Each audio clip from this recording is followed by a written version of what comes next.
Hi everybody, I'm trying to adjust the camera so I can actually be comfortable sitting on the couch. There we go. How you guys doing today? It's been a while, a little bit since I've done a video.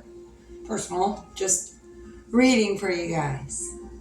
So welcome, I'm Amber Johnson with Helping the Good People here in my house.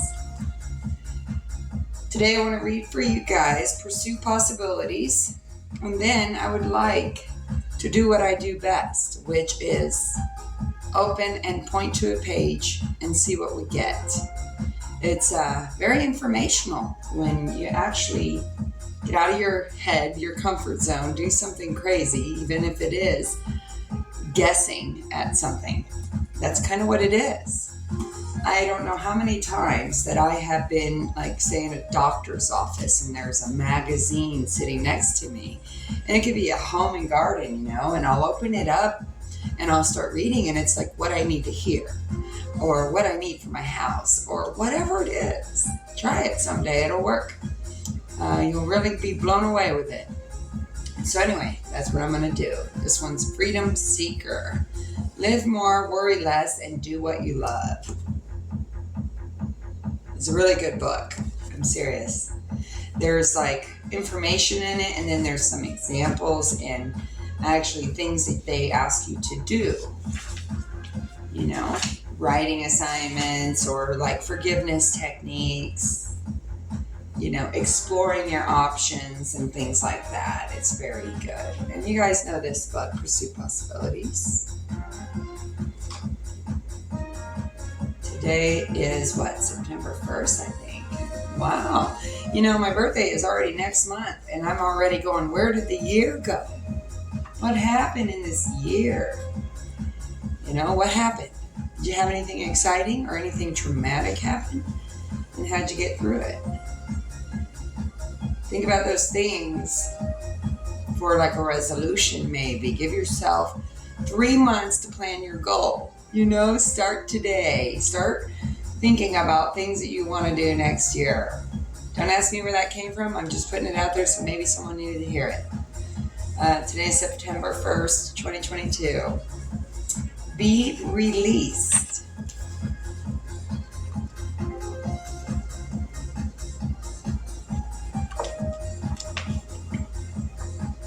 What if there is a different correlation between our need to control and how out of control we feel? That the more out of control we feel, the more we feel the need to control others and their lives. So it's about control, about releasing control. If you think about that, does it make you want to change anything? Do you want to control people and situations more, or do you want to feel more in control of yourself? Don't get me wrong, controlling what we can is important. Our attitude, our words, our actions, our self-esteem, our pride, our fear, our responsibilities, our attitude, our schedules, ourselves. Exactly. Trying to control what we can't is exhausting. Trying to control your significant other, how your associates wear his hair, or how someone stacks the dishes in the dishwasher can be exhausting because we have put ourselves in charge of everything and everyone around us. That is a big responsibility. That sounds like a lot of responsibility in itself. That's a lot to say. Sorry, I'm on my maintenance man walked by. I didn't know if he was coming back over. I had my AC looked at yesterday. And my roof leak fixed. Yeah. We don't have to choose to like what someone else is doing or enable them in how they are behaving, but we can choose to support and love them regardless. Of course, if someone is involved in illegal or unhealthy behavior, seek help. Yes, as best as you can. Don't just call them out on it or try to control it, because then you're getting involved in their karma and what is to come for them. You can intervene by praying for them, really. Make your choices of action and attitude and allow others to do the same. Think about it. It says think about it. The need to control may be a signal that we believe we have a higher likelihood of controlling others than we have of controlling ourselves and our attitudes and actions. That could be the most of a problem that has a solution, and that solution likely begins with me. Wow, I have a little throat action there. The maintenance guy is just standing outside my window looking around. Sorry. So I'm going to read to the quote on the bottom, okay? This life is yours. Take the power to choose what you want to do and do it well. Take the power to love what you want in life and live it honestly. Take the power to walk in the forest and be a part of nature.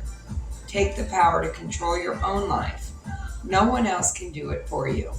Take the power to make your life happy. By Susan Hollis Schutz. That is beautiful. I actually want to go to the park with my art again today, or I'm going to go to Sabino Canyon and hike. That reminded me of that right now, about being a part of nature. That's so beautiful. So that is for today, guys. In other words, evaluate where you hold control in your life. Like, are you controlling too much, or can you let someone else take the wheel for a little bit? Okay, so I just opened up to pausing on the threshold. So I guess we're going to read a little bit from there. It's about good communication. Wow. That kind of relates to what we just read. I love that. See what I mean? Sorry, can't help it. Let's get into it.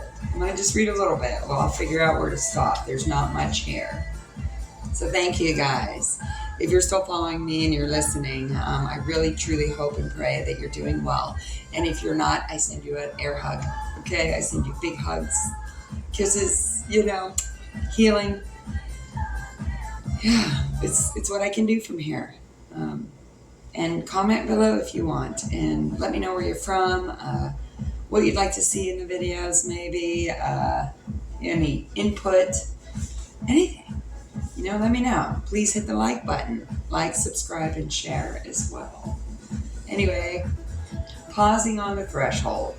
It says, good communication is a work in progress, but I learned one of my most valuable lessons while taking tea. The traditional tea ceremony in Japan is a thing of beauty, which compels you to yield to its delicate pace. Each ceremony has a host, who has their own sliding door to enter and exit, carrying the various utensils needed.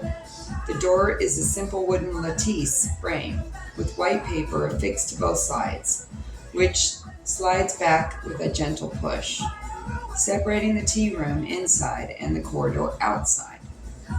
I hope you guys followed that. Maybe you have to rewind it a little bit and listen to it one more time.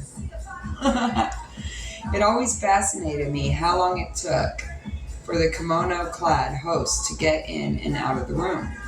They would kneel in the corridor, slide the door back, place their hands together in front of their knees with fingers to the floor, and bow low, before rising to their feet and shuffling in, all in a reverential silence.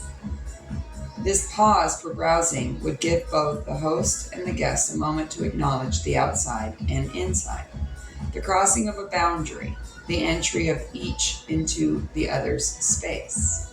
Starting to make a little sense here.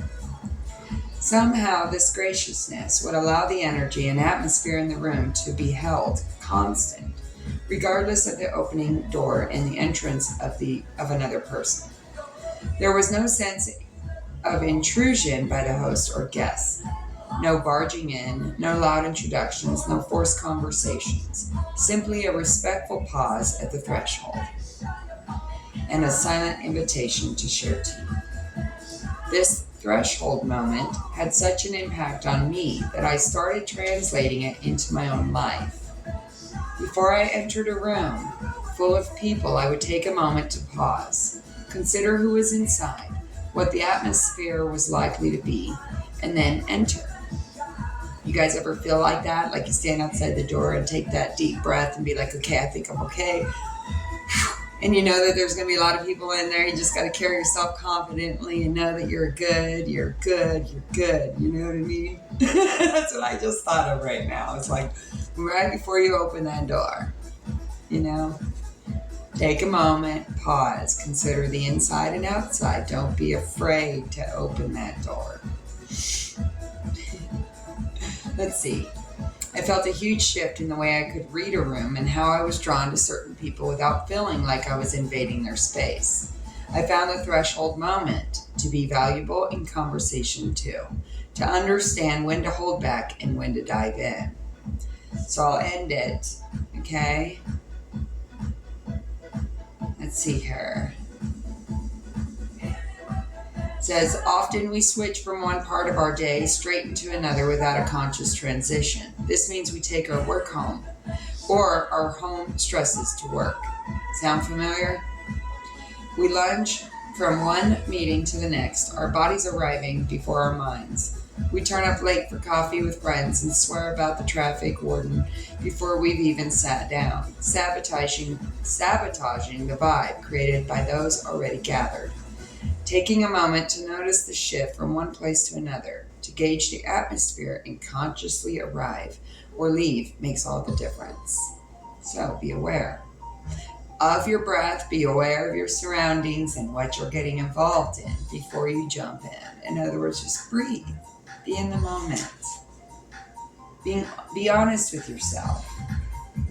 Communicating our truth is the path to authentic connection. There you go. And this brings huge rewards, deep friendship, love, and the support for our escape. Your people can only find you in the darkness when you shine your light brightly. That was a little quote. I'm going to leave it there. See? Sorry. I think that's enough. It's all a choice. What will you choose? It's all a choice. What will you choose? Will you choose love or hate? Will you choose non-judgment or judgment? If you do start to judge or get in your head, just remind yourself, for every bad thought, replace it with 3 good thoughts, okay? Yeah. 1 bad thought, replace it with 3 good thoughts. Every time you want to judge, make sure that you are looking yourself in the mirror when you do it. And if you don't like how you look or what you're saying or how you feel about it, then obviously you have acknowledged it and allowed yourself to release it and let it go, the judgment. Because remember, we are mirrors to each other. What we see in one can trigger us or it can teach us. Remember that. I know you know that. Sometimes we need to be reminded. We are a mirror to each other. So if we want love, we have to be love. If we want kindness, we have to be kind. If we want happiness, we got to seek it for ourselves and then through others. It's more like a magnet. I am a magnet. I either repel people or I click with them. There's no in between for me. It's really weird. I'm like a freaking magnet. I used to think I had this electrical current to people and I'd be all bzz, bzz, bzz, you know what I mean? And then I found out later that my name Amber in German means electron. I'm like, oh, cool. I wonder if that's why I got my name. I am German. Anyway, stay tuned. I'm Amber Johnson with Helping the Good People. I could go on and on and on like this, and I think I'm at like 15 minutes, which is pretty dang good for me. Sometimes I go on a rant, but a good way. At least I like to think I'm helping people. I hope you like what I read today. I look forward to seeing you again. Have a great, wonderful day, good rest of the week and weekend, and watch out for some of my music videos. Sunday's coming. Yeah. Thank you. Stay tuned.